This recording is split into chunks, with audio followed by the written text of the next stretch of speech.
Good evening, sir. Good evening, Good sir. afternoon, sir.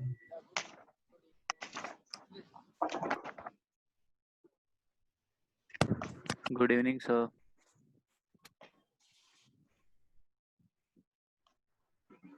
Good afternoon, sir. Good afternoon, बेटा. Good Good afternoon. afternoon. Good afternoon, बेटा. आज की class में हम लोग वो डिस्कस कर लेते हैं. आपको प्रूफ दैट वाले क्वेश्चंस डिफिकल्ट लग रहे हैं ना? है ना? हाँ सर. हाँ सर. ठीक है ना? Doubt Yes, sir sir. और कोई ट्रांजिटिव है कि नहीं, वो कैसे प्रूव करे? खाली वो नहीं फारे. कैसे मतलब Sir, समझा did नहीं? you try के? यार मैं समझा नहीं आपको क्वेश्चन. ट्रांजिटिव कैसे प्रूफ करें मतलब? मतलब सर ऐसे कोई क्वेश्चन हो ना कि prove that whether these are symmetric, reflexive, transitive or not. तो उसमें ट्रांजिटिव को कैसे प्रूव करे वो नहीं. Sets A, B and C show that first condition A intersection B equals to A intersection C does not imply B is equal to C. Imply नहीं करता B equal to C है. अब जब disprove करना है तो हमेशा हम कैसे डिस्प्रूव करते हैं? एग्जांपल की हेल्प से disprove. Example. Does not imply. Imply होता तो हम कंडीशन बताते कि भाई x belong to this, x belong to this करके. यहाँ पे क्वेश्चन क्या बोल रहा है? A intersection B equal to A intersection C. ये जेई में पूछा हुआ क्वेश्चन है. ठीक है ना? तो क्या इसका मतलब B इक्वल टू C होता है? नहीं. No. सर A को सबसेट ले ले B और C का, तो फिर A को सबसेट ले ले B और C का, तब होगा, पर तो हो B जाएगा. और ऐसे B और C इक्वल है. अगर सबसेट मतलब ये थोड़ी ना कि सी का तो हो जाएगा. जैसे फॉर एग्जांपल 1 और 2 एक हम सेट ले लेते हैं, है ना? यही बोलना चाह रहे हो आप. और इसको मान लेते हैं 2 और 3 ले लेते हैं, और एक सेट ले लेते हैं जिसको 1 और 3 ले लेते हैं. ऐसा करें क्या? क्या ले लें? इसको दोनों में ऐसा नहीं कुछ सर, ये तो नहीं प्रूव कर दोनों में पाएगा. 3-3 एलिमेंट है. 2 और 4 ले लेते हैं. देखो ना, 2 और 4 भी तो ले सकते हैं यार. 2 और 4 ले सकते हैं. अब देखो A इंटरसेक्शन B क्या आ जाएगा? 2 आ जाएगा. और A इंटरसेक्शन C क्या आ जाएगा? 2 आ जाएगा. which means A intersection B equal to A intersection C तो हमने प्रूव कर दिया. but does not imply B will be equal to C, है ना? Clear? तो ऐसे कुछ क्वेश्चन आपको दिख सकते हैं. ठीक है. नेक्स्ट एक क्वेश्चन ले लेते हैं जिसमें अभी प्रूव करेंगे हम चीज. ठीक है ना? जैसे दिया हुआ है अगर आपको A is a subset of B, this implies C minus B is a subset of C minus A. implies मतलब इसको हमेशा हर एक के लिए प्रूफ करना पड़ेगा. हाँ. क्या लिखा है? A is a subset of B. This implies C minus B is a subset of C minus A. C minus B जो है वो C minus A का सबसेट होगा.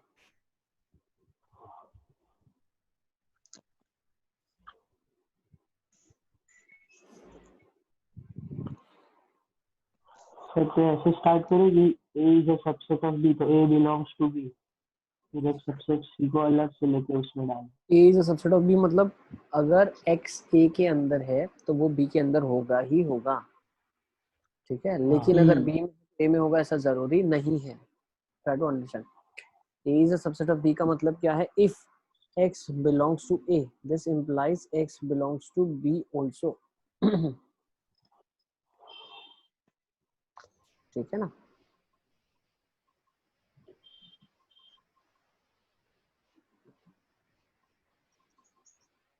तो ऐसे कर सकते हैं. मैंने पर लिखा C minus B मतलब all the elements of C which are not in B, और C minus A all the elements of C. ऐसे लिखो ना, X belongs to C and X does not belong to B. हाँ. देखो मतलब मैंने आपको ये चीज लिख के दिया, ये वाली चीज. इसका मतलब क्या था?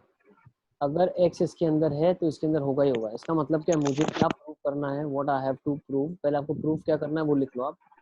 X belongs to, if X belongs to C minus B, this implies X belongs to C minus A. ठीक है ना? ये मेरे को प्रूफ करना है. तो मैं शुरुआत करता हूँ जहाँ से करना है यहाँ से, if x belongs to c minus b, what do I mean by this? x belongs to c minus b का क्या मतलब है? x does not belong to b minus c. x belongs to c and x does not belong to b. yes? हाँ Yes. ठीक है. अब मुझे एक चीज बताओ, एक बहुत ही सिंपल सा लॉजिक है, a b का सबसेट है, अगर x a में नहीं, अगर x b में नहीं लाई करता तो वो a में लाई करेगा क्या? नो नहीं No. भाई a तो b में से निकला हुआ है, अगर b में ही नहीं है तो a में हाँ, कहाँ से आएगा? So x will not belong to c, x will belong to c and x will not belong to a. Is it clear? Yes sir. Yes समझ लगा? अब इसका मतलब क्या है? x belongs to c minus a. Minus c में है, a में नहीं है, तो c minus a में होगा. अब शुरू कहाँ से किया था? अगर x c minus b में है तो x c minus a में होगा. इसका मतलब क्या है? c minus b is a subset of c minus a. सही है, प्रूव कर दिया हमने. हाँ फ्रेंड्स प्रूव्ड. सर ऐसा कर सकते हैं कि हम C को ले लेंगे सेट पूरा x y z, A नहीं कर रहेगा हमारा सकते. x और B y z. एग्जाम्पल लेके आप प्रूव नहीं कर सकते. Okay, sir. सर एक ऐसा क्वेश्चन हो तो एक्चुअली A कर सकते यूनियन हैं. B. स्कूल में अगर आपको सिखाते हैं कि भाई एग्जाम्पल लेके कर देना, तो आप एग्जाम्पल लेके कर देना. लास्ट ईयर तो ऐसे ही सिखाया था कि एग्जाम्पल बच्चों को लेना सिखा दिया था और एग्जाम्पल के थ्रू प्रूव करना सिखा दिया था. आप ऐसा कर सकते हैं बिल्कुल. ठीक है, जो मैं मेथड आपको बता रहा हूँ ये इन केस अगर अलाउड नहीं किया स्कूल में एग्जाम्पल, तो आप इसके थ्रू कर सकते हैं. यस बेटा. Yes, sir. तो लेकिन ए बी का इम्प्रॉपर सेट थोड़ी ना है. तो हम कैसे लिख सकते हैं कि अगर एक्स बी में नहीं है तो ए में भी नहीं होगा? अगर ऐसा होता कि एक्स ए में नहीं है तो हम लिख सकते थे ना कि एक्स बी में नहीं है. नहीं, ए के अंदर एलिमेंट्स कहाँ से आ रहे हैं?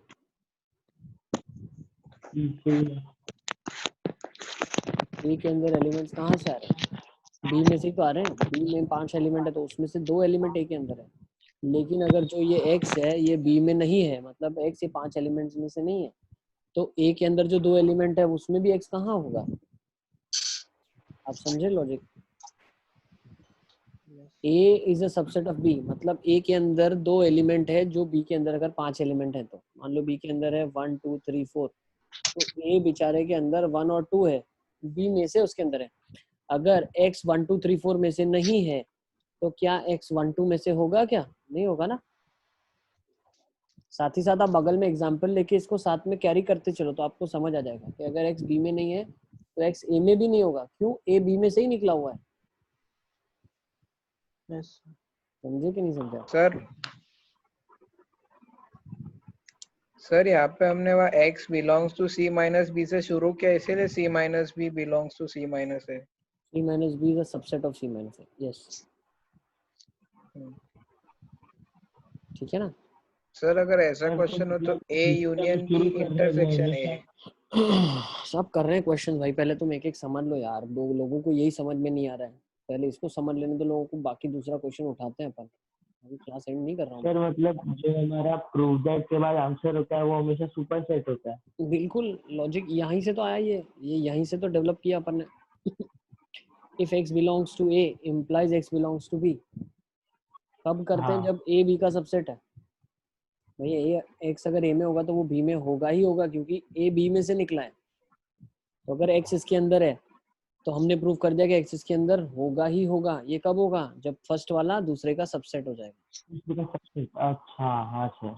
इसलिए तो पहली स्टेटमेंट लिखी है मैंने. फर्स्ट स्टेटमेंट का मतलब ही है, जो ये हमने स्टेटमेंट सबसे पहली स्टेटमेंट जो लिखी है उसका मतलब ही ये है. ठीक है, सबको पहले क्वेश्चन क्लियर है कि नहीं? 2 क्लास रखनी थी आपको. बेटा स्लॉट में 2 क्लास बैठ ही नहीं रहा है ना. तुम्हारे बाद 10th है, 2 9th है, क्लास 12th है. पूरा हो जाता है. ये डाउट्स में हम इसको डिस्कस करते ही रहेंगे. जो जो आपको टॉपिक डिफिकल्ट लगता है उसको अपन डिस्कस करते ही रहेंगे बार बार. ठीक है ना? टेंशन लेने की कोई बात नहीं. सारा टॉपिक कवर करेंगे जब तक सबको समझ नहीं आता. सबको ये चीज क्लियर है तो आगे चल सकते हैं. जैसे ज्यादा क्वेश्चंस करेंगे ना अपन को सब समझ आ जाएगा. अब नेक्स्ट क्वेश्चन ले लेते हैं. चलो, जैसे फॉर एग्जांपल अभी दिया है कि A union A intersection B is equal to A. ये आपको प्रूफ करना है. अब इसको कैसे प्रूव करेंगे? अब इसमें x लेने की कोई जरूरत नहीं है, आप डायरेक्टली कर सकते हो। क्यों? डिस्ट्रीब्यूटिव प्रॉपर्टी हमको पता है क्या हो जाएगी, A यूनियन A, है ना, intersection A union B, union B. सही है, A intersection A union B, सीधा ए आ गया। ठीक है। तो A union A intersection A union B। अब A यूनियन A क्या आ जाएगा, A आ जाएगा, इंटरसेक्शन, अब A intersection A union B, इसका मतलब क्या होगा यहाँ पे बताओ? मतलब ए के साथ A और B का यूनियन करा, यूनियन हो रहा है। A और B का यूनियन करा तो कुछ आया होगा, हम्म। और उसका ही फिर हमने A के साथ इंटरसेक्शन करा, हाँ तो फिर A यही आ जाएगा ना, यही क्योंकि आएगा। ये वैल्यू होगी तो। ए के एलिमेंट सारे वापस आ जाएंगे। ठीक है, इज इट क्लियर? सर पर इसे कैसे प्रूव करेंगे ए का इंटरसेक्शन ए यूनियन बी के साथ ए होता है? अब देखो, अगर तुमको इधर से इधर नहीं समझ आ रहा है तो फिर तुम x वाला मेथड ले लो, x बिलोंग्स टू a, है ना, and x belongs to a और b, ठीक है, तो x बिलोंग्स टू a, ठीक है, इसको अगर अपन और खोलेंगे तो वापस ये बन जाएगा a intersection a union a intersection b, ठीक है, तो वापस से अगर तुम इसको खोलोगे तो ये स्टेप वापस ऊपर आ जाओगे। सर एक्स वाला मेथड से कर सकते हो ये वाला क्वेश्चन? x वाले मेथड से भी कर सकते हो, तो एक बट बार होता है ना करके हर बताओ जगह x और एंड जो हम इंटरचेंज करते हैं उसमें आपकी समझ होनी चाहिए कि हम किस तरीके से उसको चेंज कर रहे हैं। अगर मैं इस क्वेश्चन को x वाली मेथड से करूंगा, ठीक है, फिर तुमको लेकिन उसमें प्रॉब्लम वही फील होगी कि सर ये ऐसा क्यों लिखा आपने, तो वो लॉजिकली जब तक आप चीज नहीं समझ पाओगे तब तक आप नहीं कर पाओगे। तो इसको अगर मैं x वाली मेथड से करूँ, ठीक है ना, इसको अपन ऐसे हटा देते हैं, मान लो हम ऐसे करते हैं ऐसे, ठीक है, for example x belongs to a और x belongs to a and x belongs to b, ठीक है, तो यहाँ से मैंने क्या बोल दिया, x या तो a के अंदर होना चाहिए, ठीक है, या a और b दोनों के अंदर होना चाहिए। अब यहाँ से मैं क्या बोल सकता हूँ, x a और b के अंदर दोनों में होना चाहिए, और यहाँ से x a के अंदर होना चाहिए, ठीक है, मतलब तो यहाँ से मैं क्या कंक्लूजन ड्रॉ कर सकता हूँ, x belongs to a, x belongs to a, देखो जैसे ये यूनियन हम ब्रेक करते थे वापस से वैसे ही ब्रेक होगा, x belongs to a और x belongs to a, मतलब x belongs to a आ गया, हाँ सीधा ही आ गया इस पे। ठीक है। अब यहाँ पे जब x belongs to a और x belongs to a लिखा हुआ है, मतलब क्या है, x a में हो या a में हो, मतलब x a में ही हो, ठीक है। अब इस केसेस में आपके माइंड में ऐसा डाउट हो सकता है कि मान लो b हमारा एक छोटा सा सेट हो, ठीक है, b a से छोटा सेट है, ठीक है, या मैं बोल दूं b अगर क्या बोलते हैं a का सबसेट हो, ठीक है ना, तो उस केसेस में क्या हो, जैसे मान लो एक एग्जांपल ले लेते हैं 1 2 3, ठीक है, और यहाँ पे मैं क्या करता हूँ, यूनियन, एक सेकंड, a सेट में डिफाइन कर लेता हूँ, b सेट को मैं डिफाइन कर देता हूँ 1 और 2, सही है, ठीक है, तो a और b का अगर हम इंटरसेक्शन करेंगे तो जो भी बड़ा हो, देखो मैं यहाँ पे दो केसेस आपको लेके बता रहा हूँ, x a एंड b, तो या तो a b का सबसेट होगा या b a का सबसेट होगा, है ना, अगर a b का सबसेट होता है तो इंटरसेक्शन a आएगा, b a का सबसेट है तो इंटरसेक्शन b आएगा, है ना। अब अगर a आता है तो अब x बिलोंगिंग टू a, तो a यूनियन क्या करना पड़ेगा, a करना पड़ेगा, बाहर तो यूनियन ही लगा है a के साथ, तो a यूनियन a क्या दे देगा, a दे देगा। अब a यूनियन b क्या दे देगा, यहाँ पे भी आपको a दे देगा, क्यों, b बड़ा है, अरे b छोटा है, इसके लिए दे देगा, बड़ा है वो आ जाएगा ना, जो छोटा है वो तो ये बड़ा आ जाएगा, ठीक है। इधर ये सुपर सेट, तो मतलब प्रूविंग में से दोनों केस लिखने हैं, जिस पे तुम सेटिस्फाई हो जाओ कि हाँ यार ये चीज से मैं सेटिस्फाइड हूँ, उधर प्रूव हो जाती क्वेश्चन, कोई आपका चेक नहीं करेगा। स्कूल की बात आती है तो स्कूल में तो मेथड सिखाते नहीं है, जेई में प्रूव दैट क्वेश्चन आते नहीं है, अब करेंगे क्या, अब हमको ऑप्शंस वाले क्वेश्चंस में डील करना है इनको कि भैया A union A intersection B क्या होता है, तो A option is A, B option is B, C option is A union B, D option is A intersection B, ऐसे ऑप्शंस होंगे आपके पास, तो किसी को तुमको बताना नहीं, तुमको खुद को समझना है। क्या तुमको पता चल रहा है मैं क्या बताना चाह रहा हूँ? यस हाँ सर, जस्टिफिकेशन आप Sir. खुद का जस्टिफिकेशन खुद डिसाइड कर सकते हैं कि मेरे लिए जस्टिफाइड है चीज, ठीक है? हाँ बेटा बताओ। सर हम डायरेक्टली ऐसा नहीं कर सकते sir, A union A intersection A union B. हाँ सर तो ए यूनियन ए से ए आ जाएगा और A intersection A union B, तो इन दोनों में से सिर्फ कॉमन ए ही है, तो ए ही आएगा। सर ने पहले ऐसे वही लिख बताया। सकते हैं कि भाई 2 बार ए लिखा है तो मतलब यही आएगा। समझना है आपको कि ए इंटरसेक्शन बी करूंगा तो या तो कुछ कॉमन एलिमेंट्स आ जाएंगे, उसका जब मैं ए के साथ यूनियन करूंगा तो ए के एलिमेंट्स आ जाएंगे, या ए इंटरसेक्शन बी करूंगा तो ए आ जाएगा। क्यों? अगर ए सबसेट है, और उसका यूनियन ए के साथ करूंगा तो ए ही मिलेगा। फिर ए इंटरसेक्शन बी करूंगा तो बी मिल जाएगा क्योंकि बी सबसेट है। फिर ए के साथ यूनियन करूंगा तो फिर बड़ा वाला सेट ही मिल जाएगा ए वापस। तो हर केसेस में ए ही मिलेगा हम, जितने अलग अलग केसेस पॉसिबल। ठीक है, 3 केस पॉसिबल है, या तो सर सबसेट हो मतलब जाए हम या तो डिसजॉइंट हो जाए। डायरेक्टली लिख भाई डायरेक्टली लिख सकते हो आप, बिल्कुल लिख सकते हो। एमसीक्यू क्वेश्चन में तो आपको ऑप्शन ही टिक करना है, ठीक है ना? यस हाँ, स्कूल एग्जामिनेशन में अगर आपको आता है तो स्कूल एग्जाम में तो जो सेंट मेरी स्कूल में लास्ट ईयर किया था उन्होंने एग्जाम्पल दिया था। But in case if you want to go with R D Sharma और प्रूव करना है तो मैंने पहला मेथड बताया था। दूसरा मेथड जो ये मैं बता रहा हूँ ये तो और डिटेल्ड अंडरस्टैंडिंग के साथ है कि भाई इसमें तुम 3 केस ले लो और हर केस का अलग अलग रिजल्ट को यूनियन करके देखो। इसके अलावा केसेस पॉसिबल है, आप ये मेथड नहीं कर सकते।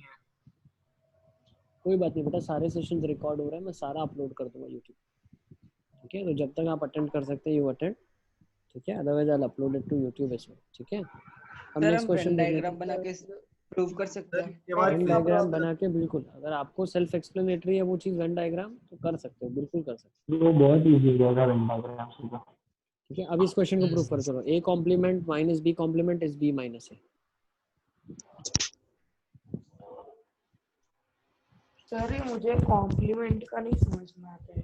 कॉम्प्लीमेंट मतलब उसको छोड़ के बाकी सब कुछ, उसको छोड़ के बाकी सब कुछ, मतलब इसमें ए को छोड़ के बाकी सब कुछ। बिल्कुल बिल्कुल। ये a है तो ये कॉम्प्लीमेंट मतलब ये वाला पार्ट है। हाँ सर जिन हो बच्चों गया को टर्मिनोलॉजीज सर में हो गया दिक्कत है प्रूव। वो वीडियोस देख सकते हो, सारे के एक सारे ही सेशन step. रिकॉर्डेड। कैसे प्रूव करेंगे? एक तो स्टेप में कर सकते तो बहुत इजी Sir, था when sir. the x does not belong to A और x belongs to B दोनों में. हैं। देखो, a कॉम्प्लीमेंट माइनस b कॉम्प्लीमेंट, तो फर्स्ट हम क्या करेंगे बताओ? अगर x belongs X to belongs X to a complement minus b X complement, belongs to ठीक है? तो इसका मतलब क्या होता है? दो सेट में मतलब x belongs to a complement and A. x does not belong to does b not। Complement. सही है? हाँ. अब इसका मतलब क्या है? Yes. x belongs to a complement मतलब X. x does not belong to a and A. x hmm belongs to b। भाई b में नहीं, b कॉम्प्लीमेंट Yes. में नहीं तो b में होगा। इसका मतलब क्या है? x Yes. Belongs to b minus a। X belongs to B. B minus A। Yes अब एक चीज ध्यान रखो, यहाँ पे क्वेश्चन आधा प्रूव है, this is half done. Half done का मतलब क्या है? लास्ट वाला स्टेप वापस समझाओ। सर ये डेफिनेशन है, b को बिलोंग कर रहा है, a को बिलोंग नहीं कर रहा है, तो b माइनस a हो जाएगा यहाँ से। सर माइनस a का डेफिनेशन ही ये होता है कि x belongs to b and x does not belong to. ये डेफिनेशन होता है b माइनस a का। सर यस बेटा। Sir question. अभी लेकिन यहाँ पे बेटा हमारा क्वेश्चन कंप्लीट नहीं हुआ। यहाँ पे हमने प्रूव कर दिया हाँ a sir complement minus b complement is a subset of b minus a। अभी ये प्रूव है। सर तो अब केस इसको टू लिखा लिखा लेके वो प्रूव कर देंगे, हो जाएगा। बिल्कुल, x belongs to b minus a मतलब x belongs to b and x does not belong to a। इसका मतलब x does not belong to b complement and x belongs to a complement. So x belongs to a complement minus b complement. Is it clear? यहाँ से prove हो गया a complement minus b complement, ठीक है ना? अब क्या? b minus a जो पहले ऊपर लिखते हैं वो वाला, तो b minus a is a subset of a complement minus b complement. अब तो आ गया Sir. भाई a b का सबसेट एक प्रूव कर दिया, b a का सबसेट प्रूव कर दिया, तो a और b इक्वल हो जाते हैं। प्लीज बेटा बताओ। सर हम ऐसा बोल सकते हैं, हम जिसको मतलब लेके सॉल्व कर रहे, जैसे x belongs to b minus a, तो जो फाइनल आंसर होगा वो उसका सबसे मतलब वो उसका सुपर सेट वो होगा। उसका सुपर सेट होगा, बिल्कुल। क्यों ऐसा होगा, लेकिन ये रटना नहीं है, इधर मैंने डेफिनेशन बता दी आपको पहले ही। A is a subset of B का मतलब क्या है, if X belongs to A this implies X belongs to B, मतलब शुरू इधर से करा इधर एंड करा तो A B का सबसेट हो गया, इसीलिए हाँ ठीक है। फर्स्ट स्टेटमेंट बहुत इंपॉर्टेंट, वहीं से हम सब कुछ डिराइव कर रहे हैं, उसको भी लिख लो, ठीक है। फिर नेक्स्ट देखते हैं। तो वेन डायग्राम से कैसे प्रूव करेंगे इसको? अरे वेन डायग्राम से यार आप नंबर्स लेते हो ना, वही वेन डायग्राम होता है। पार्ट ले लिया, ये नंबर ले लिया, ये नंबर ले लिया, तो Venn diagram is nothing but taking a special case.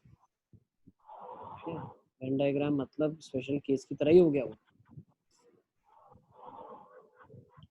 ठीक है। वेन डायग्राम किसका बनता है, सेट्स का ही तो बनता है, तो एक बार आपने सेट फिक्स कर दिया तो वेन डायग्राम फिक्स हो जाता है, ठीक है ना। तो वेन डायग्राम के थ्रू मतलब नंबर्स के थ्रू करना ही होगा, ठीक है। कि भैया मैंने 5 नंबर ले लिया 1 2 3 4 5, बी में ले लिया 2 3 6, ए इंटरसेक्शन बी कुछ होगा, कुछ एलिमेंट बाहर होंगे, तो वहां से मैं प्रूफ करूँ, ठीक है। वेन डायग्राम से विजुअलाइज करना इतना आसान नहीं है जितना आसान ये जो हम कर रहे हैं ये चीज है, ठीक है ना। और कोई जगह ऐसा मेथड नहीं होता कि सर वेन डायग्राम से कर दो, इससे कर दो, उससे कर दो, सिर्फ क्वेश्चन आएगा प्रूव दिस, जैसा स्कूल में सिखाया वैसा आप प्रूव कर देना। जेई में कोई आता नहीं है, जेई में सिर्फ आपको इतना पता चलना चाहिए कि A complement minus B complement किसके बराबर होता है, ठीक है ना। A complement minus B complement किसके बराबर होता है, तो 4 ऑप्शंस होंगे आपके पास, तो क्या आप क्वेश्चन को इन 4 ऑप्शंस में कन्वर्ट कर पा रहे हो, जितनों में कन्वर्ट कर पाओगे उतने आंसर्स हो जाएंगे, ठीक है। और नंबर लेके कर सकते हैं, ठीक है। तो नंबर पहले प्रूव दैट होते थे जेई में, आज से 20 साल पहले जब मैंने जी लिखा था तब भी नहीं होता था, मेरे पापा ने लिखा तब होता था। सर क्वेश्चन, हाँ बेटा बताओ। सर अगर ऐसा पूछे कि B is a subset of A, then B minus A equals to,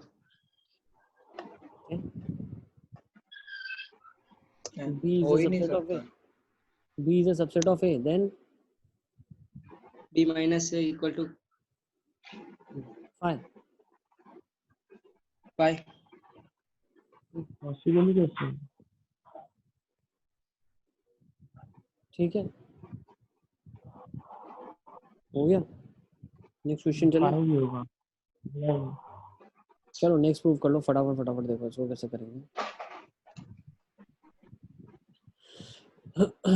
ये प्रूव करना है अभी आपको, A intersection A complement union B is equals to A intersection B.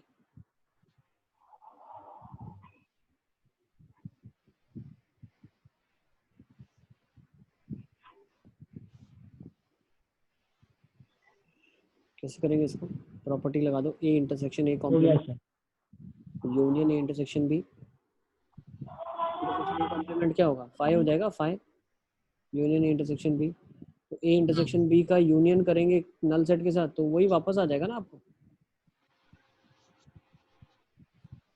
सही है ना। नेक्स्ट क्वेश्चन लिख लो, A minus B is equal to A intersection B.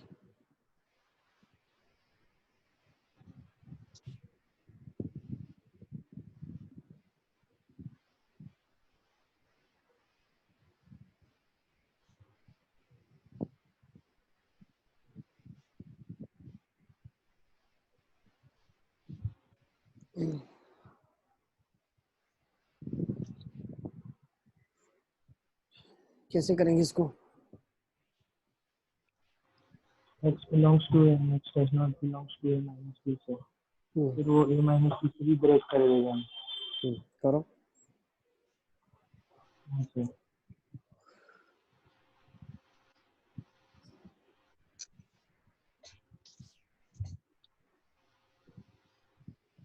Sir हो गया, हो गया। हाँ सर इससे ही आ गया। सर देखो x does not belongs to a minus b, मतलब x belongs to b और x does not belongs to a। देखो पहले शुरू करेंगे इसको, इसके बराबर प्रूव करने के लिए अपन क्या बोलेंगे, फर्स्ट स्टेप में x belongs to a and x does not belongs to a minus b, ठीक है ना। अब x belongs to a and x does not belong to a minus b का मतलब क्या है, x does not belong to a minus b, मतलब a minus b में x बिलोंग नहीं करता है। लेकिन एक चीज ध्यान रखो, अगर x a माइनस b को बिलोंग करता, इसका मतलब क्या होता है, x a को बिलोंग करता है एंड x b को बिलोंग नहीं करता है। नहीं। ठीक है, एक चीज इसको यहाँ से ऐसे भी समझो आप, मैं अब जो चीज लिखने वाला हूँ, देखो दो सेट अगर आपके पास होते हैं a और b, a माइनस b कौन सा पार्ट होता है, a में होना चाहिए लेकिन b में नहीं होना चाहिए, ये वाला पार्ट होता है। ठीक है ना। और अगर हम बात करें इसका नहीं होने का मतलब क्या है, व्हेन आई से x does not belong to a minus b, तो इसका डायरेक्टली आप नेगेशन मत लगा देना, x does not belong to a and x belongs to b। Okay, directly negation नहीं लगता है। x does not belong to a minus b का मतलब क्या है, x इसके अंदर नहीं है, इसके अंदर नहीं है मतलब क्या है, x belongs to b, x belongs to a and x belongs to b। ये वाला पार्ट कौन सा है, b है ना ये। हाँ इज इट क्लियर? तो as x does not belong to ab आएगा ना, एज मतलब समझा नहीं। x does not belong to ab आएगा ना। सर एंड है ना, क्या टेंशन। अरे वो तो पूरा मैंने खोल दिया ना, आप समझा दिया ना ये चीज आपको। ये वाला जो पार्ट है, ये वाला पार्ट, ये इंटरसेक्शन बी है और ये बी है, तो मिला हुआ पार्ट कौन सा आ जाएगा, ये भी तो एक पार्ट है, इसको भी हम ले सकते हैं। तो यहाँ से हम कंक्लूजन ये भी बना सकते हैं, x belongs to a and b। और कौन सा पार्ट ले सकते हैं, ये वाला पार्ट भी आ गया, बाहर वाला पार्ट आपके लिए सही है। कॉम्प्लीमेंट है। ठीक है, मतलब कौन सा वाला पार्ट अपन लोग निकाल रहे हैं, x बिलोंग्स, पूरे यूनिवर्सल सेट में x कुछ भी हो लेकिन सिर्फ a नहीं होना चाहिए, सही है। पूरे यूनिवर्सल सेट नहीं में समझ x आया। कुछ भी हो, पूरे यूनिवर्सल सेट में x कुछ भी हो, a नहीं होना चाहिए। अरे what do you mean by x does not belong to a minus b, मतलब x, इसका निगेशन, इसका निगेशन, नेगेटिव ऑफ दिस, मतलब हाँ, तो x x does b not को belong to a। x does not belong to a, ऐसा directly नहीं लिख सकते, मैं वही बता रहा हूँ, x does not belong to a and x belongs to b, हम ऐसा नहीं लिख सकते, गलत स्टेटमेंट है। क्यों गलत है, क्योंकि भाई a के अंदर भी तो हो सकता है ना यार, क्यों नहीं हो सकता।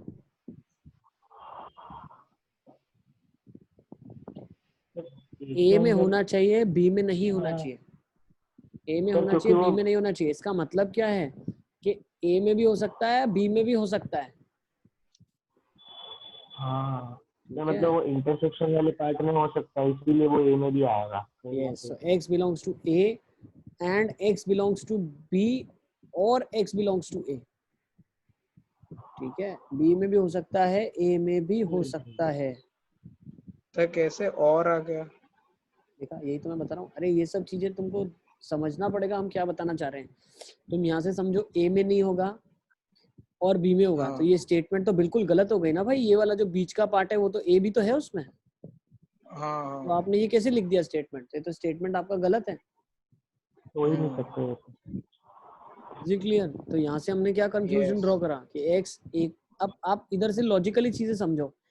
Does not belong to a minus B का मतलब क्या है, सिर्फ does not belong to a minus B का मतलब ये है कि इसके अंदर नहीं होना चाहिए, इसके अलावा कहीं पे भी चल सकता है, इसके अलावा कहीं पे भी चल सकता है, मतलब इधर भी चल सकता है, इधर भी चल सकता है, यूनिवर्सल सेट में बाहर भी कहीं भी चल सकता है। तो उसका जो ये वाला रीजन है, इसका अगर मैं इंटरसेक्शन करूंगा a के साथ, तो क्या आएगा मेरे पास, a इंटरसेक्शन b ही तो आएगा। कॉमन पार्ट क्या है इन दोनों के बीच में, यही तो पार्ट है। रीजन्स को अगर आप डिवाइड कर दो यहाँ पे, ठीक है, जैसे हसन बोल रहा था कि सर अगर इसको वेन डायग्राम से भी अंडरस्टैंड करें, तो अगर रीजन 1 2 3 है और ये रीजन 4 है, तो आप a के अंदर रीजन कौन सा बोलते हो, 1+2 रीजन है, और a माइनस b के अंदर नहीं होना चाहिए, मतलब 1 में नहीं होना चाहिए। तो कौन से रीजन हो गए, 2 3 4 हो गए। 3+4। इन दोनों का कॉमन इंटरसेक्शन एंड ऑपरेशन हो रहा है, तो कॉमन इंटरसेक्शन रीजन कौन सा आ गया आपके पास, 2 रीजन आ गया, 2।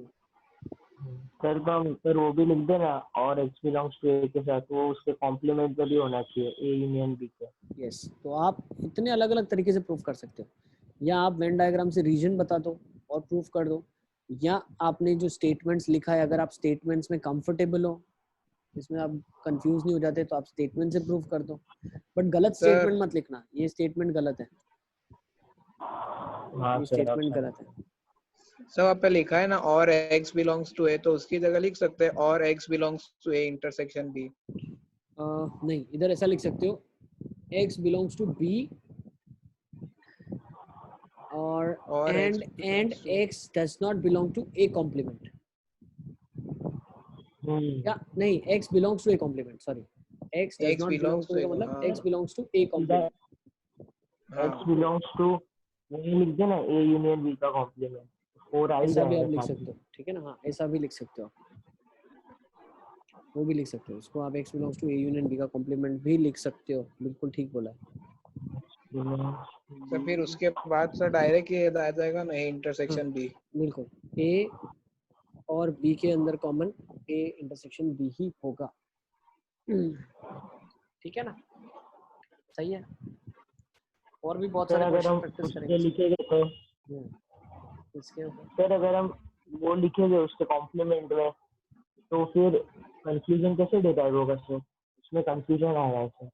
नहीं, x अगर a में नहीं हो सकता है, ठीक है, a के अलावा सब में हो सकता है।